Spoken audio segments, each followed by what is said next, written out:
मित्रांनो, crop insurance म्हणजेच आपला पीक विमा. पीक विम्यासंदर्भात बऱ्याच शेतकऱ्यांमध्ये संभ्रम निर्माण झालेले आहेत की नक्की पीक विमा येणार कधी. आता काही जिल्ह्यांना 25% अग्रिमचा पीक विमा मिळणार होता, ते सुद्धा अद्यापही मिळालेलं नाही. त्याचबरोबर काही जिल्ह्यांना वैयक्तिक क्लेम केलेला पीक विमा मिळणार होता, ते सुद्धा अजूनसुद्धा मिळालेलं नाही. त्यातच मित्रांनो, सरकार स्थापन व्हायला, स्थिर व्हायला अजूनसुद्धा टाईम लागत आहे. त्यामुळं पीक विमा एक्झॅक्टली कधी मिळेल त्याविषयीची शेतकऱ्यांमध्ये आता चिंता लागून राहिलेली आहे. बऱ्याच शेतकऱ्यांना 2023चा सुद्धा पीक विमा मिळालेला नाही आणि काही जिल्ह्यातील शेतकऱ्यांना 2024चा पण पीक विमा मिळालेला नाही. आता काही जिल्ह्यामध्ये जवळपास फळपीक विमा वाटपाला सुरुवात देखील झाली होती. म्हणजे जालना वगैरे जिल्हा पकडला तर या जिल्ह्यामध्ये फळपीक विमा वितरित झाला होता थोड्याफार प्रमाणात या मागच्या 2-4 दिवसामध्ये. तर अशातच मित्रांनो, आता शेतकऱ्यांसाठी एक आनंदाची बातमी घेऊन आलेली आहे.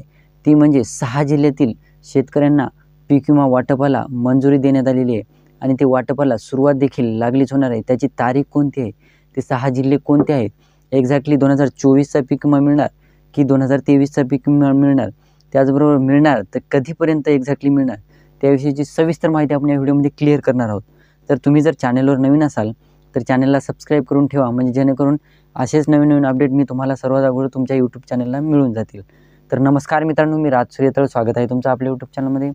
मित्रांनो, राज्यात म्हणजे जवळपास ऑगस्ट-सप्टेंबरमध्ये अतिवृष्टी झाली होती आणि या अतिवृष्टीमध्ये शेतकऱ्यांचं मोठ्या प्रमाणात नुकसान झालं होतं.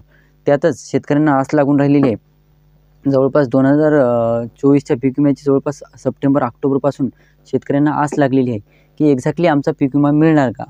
आता बऱ्याच जिल्ह्यातील शेतकऱ्यांना असा प्रश्न पडलेला आहे की शेतकऱ्यांना आमच्या जिल्ह्यातील नुकसान ग्राह्य धरलं की नाही, आमच्या जिल्ह्यातला पीक विमा मंजूर होणार की नाही. त्यातच मित्रांनो, 6 जिल्ह्याची आपल्याकडे माहिती आलेली आहे, अपडेट आलेली आहे. त्या 6 जिल्ह्यामध्ये 2023चा उर्वरित जे पीक विमा राहिला होता तो पीक विमा मिळणार आहे. तर तो पीक विमा कधीपर्यंत मिळणार, ते 6 जिल्हे कोणते आहेत ते समोर बघूया. तर याच्यामध्ये मित्रांनो, अहमदनगर जिल्ह्यातील शेतकऱ्यांच्या खात्यावरती 2023 सालचा पीक विमा नुकसान भरपाई जमा होण्यास सुरुवात होणार आहे. मी तारीख सांगणार आहे मित्रांनो, व्हिडिओ कंटिन्यू ठेवा. तर याच्यामध्ये कृषी अधिकाऱ्यांनी म्हणजे कृषी अधीक्षक साहेबांनी, म्हणजे जिल्ह्याचे जे कृषी अधीक्षक साहेब असतात, त्यांनी अशी माहिती दिली की जवळपास या जिल्ह्याचा पीक विमा हा वितरित होणार आहे. तर जवळपास याच्यामध्ये नाशिक, सोलापूर, सातारा, चंद्रपूर, जळगाव या जिल्ह्यातील पीक विमासुद्धा लवकरच वितरित होणार आहे. त्याची तारीख देखील आलेली आहे. मी तारीख मुद्दाम सांगत नाही, व्हिडिओ तुम्ही कंटिन्यू बघत नाहीत. तर त्यामध्ये मित्रांनो, जवळपास याच्यामध्ये असं झालं आहे की 2023मधील खरीप हंगामात राज्यातील एकूण जवळपास 7,621 कोटी रुपयांचा पीक विमा नुकसान भरपाई मंजूर झाली होती. हे तर सर्वांनाच माहिती आहे, मी अगोदरच्या पण व्हिडिओमध्ये ही रक्कम सांगितली होती. त्यामध्ये पीक विमा योजना राज्यात बीड पॅटर्न आधारित राबवली जाते. आता ही तर मागच्या वेळेसपासूनच ही सुरुवात झालेली आहे. बीड पॅटर्ननुसार पीक विमा वितरित करायचा. म्हणजे ते कसा वितरित करायचा, यामध्ये पीक विम्याच्या ज्या ठिकाणी पीक विमा हप्त्याचे 110% जास्त नुकसान भरपाई झालेली आहे, त्या ठिकाणी 110% पीक विमा नुकसान भरपाई देण्यात येणार आहे. म्हणजे 25% अग्रिम, त्यानंतर उर्वरित पीक विमा असं मिळून म्हणजे थोडेफार प्रमाणात जास्त प्रमाणात पीक विमा वाटप. 25% अग्रिममध्ये रक्कम वाढवण्यात आलेली आहे मित्रांनो.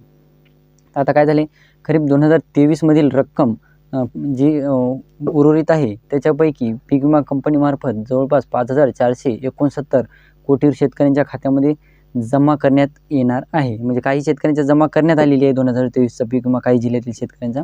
तर जे बाकी आहे त्यांचं सांगतो मी. तर 1,927 कोटीची नुकसान भरपाई वाटप ही प्रलंबित आहे. हे महत्त्वाचं टॉपिक आहे. जे रक्कम प्रलंबित आहे ती जवळपास 1,927 कोटी रुपयांची आहे. तर यामध्ये एकट्या नगर जिल्ह्यात लाखो शेतकऱ्यांच्या ओरिएंटल इन्शुरन्स कंपनीकडून ही रक्कम घ्यायची बाकी आहे. आता नगर जिल्ह्यातील माहिती घ्यायची झाली तर जवळपास ओरिएंटल इन्शुरन्स कंपनीकडून ही रक्कम म्हणजे पीक विमा घेण्यात येणार आहे.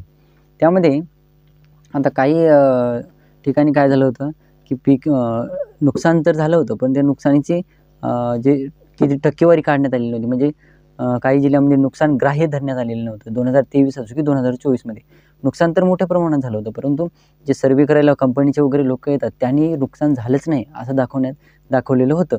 म्हणजे 2024ला पण हीच गोष्ट झाली आणि 2023ला पण हीच गोष्ट झालेली होती.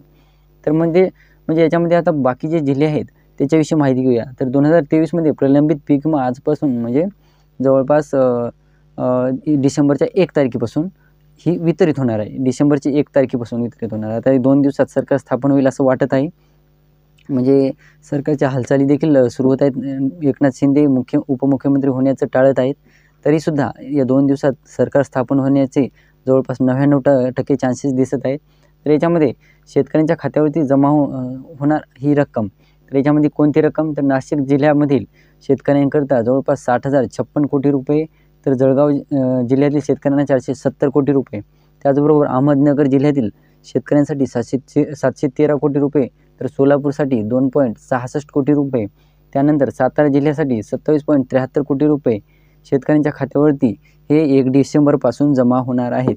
आता सरकार हे म्हणजे आज जर आजचा अंदाज घेतला तर आजच्या अंदाजानुसार, आजच्या न्यूजनुसार सरकार स्थापन व्हायला लवकरात लवकर म्हणजे 1 ते 2 दिवसाचा कालावधी लागू शकतो. तोपर्यंत 1 डिसेंबर येऊन जाते आणि सरकार, मी अगोदरपासूनच सांगतोय की सरकार स्थापन झाल्या सरकार शेतकऱ्यांसाठी महत्त्वाचे निर्णय घेणार आहे. त्यातलाच एक हा निर्णय म्हणजे 2023चा पीक विमा असो की 2024चा पीक विमा, हे पीक विमे वाटपाला मंजुरी देऊन सुद्धा ही पीक विमा वाटप झाली नव्हती. परंतु हे सरकार स्थापन झाल्यानंतर या 2 दिवसातच म्हणजे 1 डिसेंबरपासून ही रक्कम शेतकऱ्यांच्या खात्यावर वितरित होणार आहे. आता राहिला विषय या 6 जिल्ह्याचा. आता बाकी हे 6 जिल्हे फक्त 2023साठी प्रलंबित होते, म्हणजे 2023चा 6 जे उर्वरित पीक विमा होता हे या 6 जिल्ह्यांसाठी राहिलेला होता, उर्वरित होता. परंतु आता 2024च्या पीक विम्याबाबत बोलायचं झालं तर 2024चा सुद्धा पीक विम्याची डेट, ऑफिशियल डेट आपल्याकडे आलेली आहे. तर त्याविषयीचा मी सविस्तर व्हिडिओ बनविणार आहे. तर चॅनलला तोपर्यंत सबस्क्राईब करून ठेवा, जेणेकरून तुम्हाला ते 2024च्या पीक विम्यासंबंधी महत्त्वाची अपडेट मिळून जाईल. तर व्हिडिओ आवडला असेल तर परत एकदा सांगतो, चॅनलला सबस्क्राईब करा आणि समोरील जे बेल आयकॉन बटन आहे त्याला दाबायला विसरू नका. धन्यवाद.